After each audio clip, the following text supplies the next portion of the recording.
ದಕ್ಷಿಣ ಕನ್ನಡ ಜಿಲ್ಲೆಯ ಕೆಲವು ಭಾಗಗಳಲ್ಲಿ ಶನಿವಾರ ಸಂಜೆ ಗುಡುಗು ಸಹಿತ ಮಳೆಯಾಗಿದ್ದು ಸಿಡಿಲಿನ ಆಘಾತಕ್ಕೆ ಒಳಗಾಗಿ ವ್ಯಕ್ತಿಯೊಬ್ಬರು ಸಾವನ್ನಪ್ಪಿದ ಘಟನೆ ಪುತ್ತೂರು ತಾಲೂಕಿನ ಶಾಂತಿಗೋಡು ಗ್ರಾಮದ ಆನಡ್ಕ ಎಂಬಲ್ಲಿ ನಡೆದಿದೆ.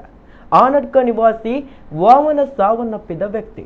ಕೂಲಿ ಕಾರ್ಮಿಕರಾಗಿದ್ದ ವಾಮನ ಅವರು ಸಂಜೆ ಸುಮಾರು 5:30 ವೇಳೆಗೆ ತನ್ನ ಕೆಲಸ ಮುಗಿಸಿ ಮನೆಗೆ ಬಂದು ಮನೆಯ ಮುಂಭಾಗದಲ್ಲಿ ಕುಳಿತುಕೊಂಡಿದ್ದ ವೇಳೆ ಸಿಡಿಲು ಬಡಿದು ಗಂಭೀರವಾಗಿ ಗಾಯಗೊಂಡು ಮೃತಪಟ್ಟಿದ್ದಾರೆ.